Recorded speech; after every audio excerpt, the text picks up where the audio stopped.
La circoncision, bim, ça commence fort cette vidéo. Pas de bonjour, salut, coucou, vous allez bien? Non, direct, bim, la circoncision. Mais pourquoi donc que les humains se coupent le bout? Je suis sûr que vous vous êtes déjà posé la question. Non? Non? Bah en tout cas, moi oui. Et j'y ai même déjà répondu à travers une série de 3 vidéos TikTok, mais comme j'étais plutôt content de mon travail, oui, ça m'arrive, bah je me suis dit que ça pourrait être sympa de compiler tout ça dans une seule et unique belle vidéo, avec quelques infos en plus pour compléter notre affaire. Et bien voilà, c'est fait, c'est là, c'est maintenant, c'est ici, on y est.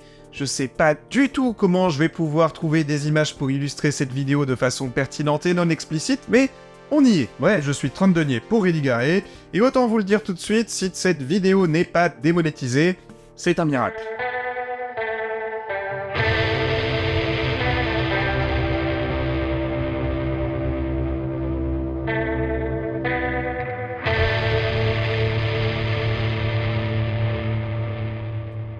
Donc la circoncision, qui, que, quoi, pourquoi? Bon, on commence par la base, qu'on soit toutes et tous d'accord entre nous, pour celles et ceux qui ne sauraient pas ce que c'est que la circoncision, c'est bizarre, mais bon, pourquoi pas, on désigne par ça le fait d'enlever la peau du prépuce de l'appareil reproductif masculin. Circoncire, c'est littéralement couper autour. On est d'accord ?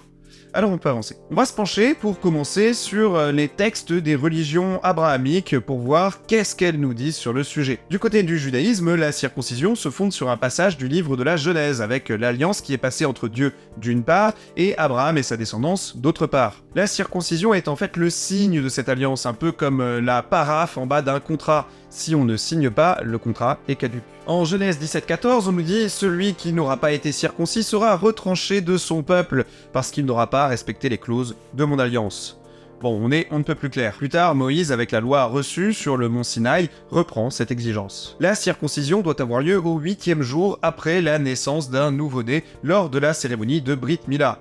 Mais à noter que le droit rabbinique introduit des dispensations pour raisons de santé, par exemple quand un enfant est hémophile. En ce qui concerne l'islam maintenant, eh bien c'est un petit peu plus compliqué. La pratique n'est décrite nulle part dans le Coran. Et pour cause, les historiens s'accordent à dire que la pratique de la circoncision était déjà largement répandue dans la péninsule arabique au moment de l'arrivée de l'islam. Le prophète Mohammed et tous ses compagnons étaient circoncis. Il n'y avait pas besoin d'une affirmation coranique pour quelque chose qui allait de soi en fait. Mais justement, un petit peu plus tard, une fois que le monde musulman s'est étendu en dehors de la péninsule arabique et qu'il a trouvé d'autres peuples qui, eux, ne pratiquaient pas forcément la circoncision, eh bien il a fallu justement légiférer sur le sujet, et on trouve à ce moment-là des hadiths qui s'intéressent à la question de la circoncision. Alors je rappelle que les hadiths, c'est les paroles rapportées du prophète Mohammed et qui ont été couchés sur papier 200 ans plus tard. Ces hadiths sont extrêmement importants pour la majorité des musulmans, qu'ils soient sunnites ou chiites, même si les deux n'utilisent pas forcément les mêmes recueils. Par exemple, on peut citer un hadith rapporté par Abu Hurayra, qui nous explique que le prophète aurait dit « 5 choses font partie de la fitra, la circoncision, se raser le pubis, se tailler la moustache, se couper les ongles et s'épiler les aisselles ». Une fitra, c'est un concept de théologie islamique qu'on pourrait résumer pour simplifier comme étant l'attitude naturelle de l'homme dans son rapport à Dieu. Donc on le voit, la circoncision est considérée comme obligatoire, même si elle n'est pas coranique. Enfin, obligatoire, c'est un petit peu plus compliqué que ça. Les musulmans chiites considèrent que ceux qui ne sont pas circoncis sont en état d'impureté. Ok. Bon, pour ce qui est des sunnites, il y a des divergences entre les 4 grandes écoles juridiques. En gros, il y a un débat pour savoir si la circoncision est véritablement obligatoire ou si elle est juste recommandée. Chez les Hanbalites et chez les Shafites, elle est obligatoire, ça c'est clair. Chez les Hanéfites, elle est recommandée. Et chez les Malikites, elle est hautement recommandée. En fait, c'est une sunna, c'est-à-dire une tradition, une loi, mais elle n'est pas wajib, c'est-à-dire qu'elle n'est pas une stricte obligation. Concernant l'âge où doit avoir lieu cette circoncision, c'est beaucoup plus libre que dans le judaïsme, mais grosso modo, il faut que ça ait lieu avant la puberté. Dans tous les cas, tout comme pour le judaïsme, des dispensations pour raisons de santé sont possibles. A noter aussi que le judaïsme, tout comme l'islam, sont des orthopraxies, c'est-à-dire des religions dans lesquelles la question de la bonne façon de se comporter, de la bonne façon d'accomplir le rite, a une importance toute particulière. Ça a amené les experts dans le droit religieux de ces deux religions à se pencher sur tous les cas de figure afin de ne pas laisser les fidèles démunis. Il y a donc eu des débats juridiques dans ces deux religions sur la façon dont il convient de se comporter concernant un enfant qui naîtrait par exemple avec 2 pénis, ou encore dans le cas d'une personne qui naîtrait intersexe. Bon tout ça c'est très bien, mais alors les chrétiens? Dans la majorité des cas, ils s'en passent. Parce que plusieurs passages du Nouveau Testament libèrent les convertis non juifs au christianisme des obligations de la loi de l'Ancien Testament qui avait vocation à s'appliquer avant tout aux Juifs. Paul est particulièrement éloquent sur le sujet. On peut ainsi citer l'épître aux Galates en 6,15, car ce n'est rien que d'être circoncis ou incirconcis, ce qui est quelque chose, c'est d'être une nouvelle créature. Globalement, Paul rejette l'idée que le salut passerait par la circoncision de la chair, mais plutôt par la foi dans Jésus, par le cœur. Il parle alors de circoncision du cœur. C'est ce qui nous est dit dans l'Épître aux Romains, au versets 28 et 29 du chapitre 2. Ce n'est pas ce qui est visible qui fait le juif, ce n'est pas la marque visible dans la chair qui fait la circoncision, mais c'est ce qui est caché qui fait le juif. Sa circoncision est celle du cœur, selon l'esprit, et non selon la lettre, et sa louange ne vient pas des hommes, mais de Dieu. Bref, vous l'avez compris, pour la majorité des chrétiens, eh bien, on n'est pas circoncis, même si, les orthodoxes éthiopiens pratiquent, eux, bel et bien la circoncision pour s'inscrire dans la continuité de l'alliance d'Abraham. Il y a de plus de nombreux mouvements évangéliques américains qui ont une volonté de retour à la loi de l'Ancien Testament, et donc qui pratiquent la circoncision du côté du continent nord-américain, c'est très pratiqué. De la même façon, beaucoup de chrétiens africains la pratiquent pour des raisons culturelles. Je voudrais encore dire un mot sur le fait que même si les catholiques ne pratiquaient pas la circoncision, ça ne les a pas empêchés de s'intéresser beaucoup à la question du prépuce. Enfin, d'un prépuce en particulier. Celui de Jésus. Eh bien oui, vu que Jésus, dans la foi catholique, est monté physiquement au ciel, les seules traces qui peuvent rester de lui sur terre et constituer des reliques, ce sont par exemple ses cheveux, ses ongles, ses dents de lait, son cordon ombilical ou bien son prépuce. Et oui, Jésus était juif, il a donc été logiquement circoncis, et ça en inspirait plus d'un, puisque plusieurs reliques différentes à travers l'histoire ont été décrites par différentes églises ou monastères comme étant le saint prépuce. Bon, il semble que le pape Léon XIII ait mis fin officiellement à la pratique en 1900 en interdisant de parler de saint prépuce sous peine d'excommunication, mais j'ai vérifié et j'ai trouvé aucune déclaration, lettre, motus proprio ou autre de ce pape daté de cette année-là sur le sujet, donc si vous avez plus d'infos là-dessus, ça m'intéresse beaucoup. Maintenant qu'on s'est intéressé aux dogmes religieux, on va aller un petit peu plus du côté de l'histoire, vous le savez, c'est mon dada. Parce qu'en réalité, la circoncision n'a pas attendu les religions abrahamiques pour apparaître, et non, c'est une des pratiques chirurgicales les plus anciennes. Des traces de circoncision sont attestées par l'archéologie jusqu'à 10 000 ans avant notre ère, mais il est très compliqué de retracer l'origine précise de la pratique. Par la suite, elle aurait existé à partir du 4e millénaire avant Jésus-Christ chez les Égyptiens, les Sumériens ou encore chez les Phéniciens. Elle aurait également été pratiquée chez certains peuples de l'Amérique précolombienne. A noter que ce n'est pas le seul type d'intervention chirurgicale sur le sexe masculin qu'on trouve dans l'histoire humaine. Et là, c'est le moment un peu douloureux de la vidéo. Il y a l'urétrotomie, l'incision de l'urètre.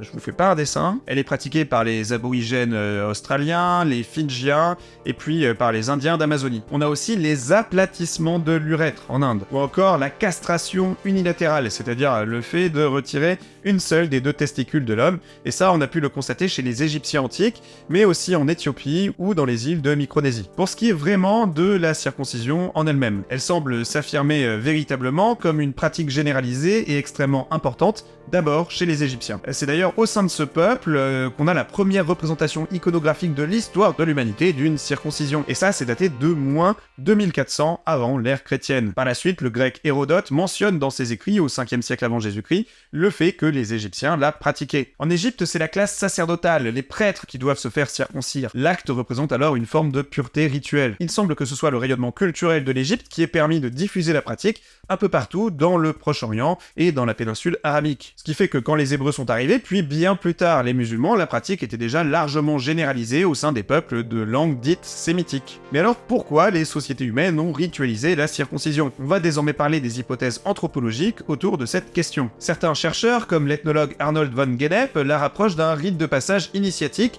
pour les garçons dans la lignée de ce qu'on peut voir ailleurs dans le monde, avec d'autres types de mutilations corporelles religieuses. Globalement, ce rite permet de marquer une appartenance communautaire et à l'inscrire dans un temps festif, qui permet de renforcer les liens intercommunautaires. Ça soude les membres du groupe entre eux, quoi. C'est d'ailleurs complètement l'objectif de tous les rites sociaux en règle générale, selon le sociologue Émile Durkheim. La circoncision a donc un rôle de marqueur social, mais aussi de distanciation symbolique. Distanciation par rapport aux autres, à ceux qui sont extérieurs au groupe, mais aussi distanciation par rapport à l'animalité, à une mise à distance de l'état naturel du monde, et donc à une prise de contrôle sur celui-ci, donc une forme d'humanisation, tout simplement. Alors maintenant, je vous livre l'analyse de Freud sur le sujet, et je vais arrêter tout de suite de dire Freud, parce que personne va le comprendre, et je vais le prononcer à la française, en disant Freud, parce que bon, sinon je vais en perdre la moitié. Juste, je précise que je suis pas un grand fan du bonhomme, mais bon. Pour Freud, la circoncision, c'est une castration symbolique pour se placer sous la loi du père. Donc le père c'est Dieu là en fait, hein. Dieu qui serait le seul autorisé à détenir la puissance virile, et donc ceux qui se placeraient sous son autorité devraient se mettre en état de féminité, d'où une castration symbolique. Ouais, bon, c'est Freud, hein, quand il peut pas parler de fantasme d'inceste ou de domination au sein d'une famille, il se sent pas bien, forcément. L'anthropologue Sylvie Fessang, elle va à l'opposé de ce que dit Freud, puisque pour elle, la circoncision donne au sexe masculin, par défaut, l'apparence d'un sexe en érection. Il s'agit symboliquement, dans l'imaginaire des premières sociétés humaines à l'avoir pratiqué, d'augmenter la puissance virile et la fécondité qui y est associée, une sorte de dévoilement du sexe masculin dans la puissance que traditionnellement ces peuples souhaitaient y voir. Enfin, je voudrais citer l'anthropologue britannique Maurice Bloch. Pour lui, la circoncision consiste à laisser s'exprimer sur le corps humain de façon symbolique la violence du religieux, car c'est la condition pour l'homme de son contact avec le sacré. Il doit être entièrement soumis au divin. Mais est-ce que la véritable raison d'origine était véritablement symbolique? Eh ben, rien n'est moins sûr. En tout cas, ce n'est pas l'avis de l'archéologue Walter Louis Dullière, qui voit dans la circoncision au Paléolithique un véritable acte médical permettant de répondre aux problèmes d'infection répétées du pénis masculin dans un contexte de manque d'hygiène. Mais est-ce que de toute façon, ça a du sens d'opposer circoncision médicale et circoncision rituelle? Ben pas sûr pour le sociologue et anthropologue Lionel Obadia, qui note que si la pratique touche bien à l'origine des questions anthropologiques profondes, elle a depuis évolué et a sans cesse été réinvestie symboliquement par les différentes sociétés à l'avoir pratiquée, mais aussi médicalement. En fait, des arguments autour de l'hygiène et de la médecine ont toujours été développés, que ce soit dans le judaïsme ou dans l'islam, pour justifier la pratique, en plus des raisons religieuses. Une stricte opposition entre acte religieux d'un côté et acte médical de l'autre n'a donc pas beaucoup de sens. Aujourd'hui, en tout cas, les débats est vif entre les opposants et les défenseurs de la pratique. Certains voudraient l'interdire tout simplement.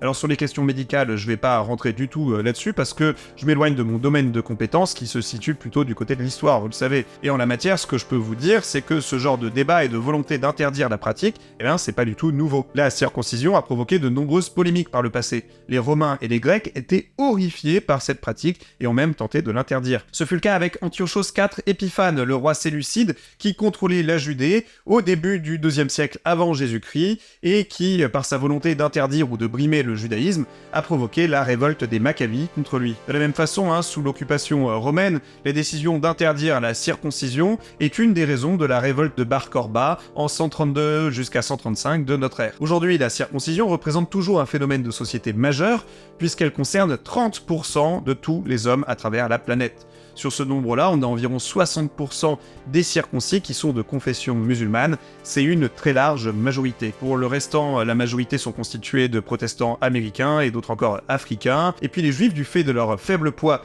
démographique, eux ne représentent qu'une minorité du nombre de circoncis dans le monde. Voilà, j'espère que ce petit tour d'horizon de la question de la circoncision vous aura intéressé et que j'aurai été assez circoncis, que j'aurai été assez concis. Il fallait que je la fasse. Bref, si ça vous a intéressé, n'hésitez pas à liker, à partager, à vous abonner, à me suivre sur mes réseaux Twitter, Twitch, TikTok, Instagram, ainsi qu'à soutenir mon travail avec un petit don sur mes pages Tipeee ou Ko-fi. Bref, c'était 30 deniers pour Eligae, et je vous dis à la prochaine pour de nouvelles vidéos.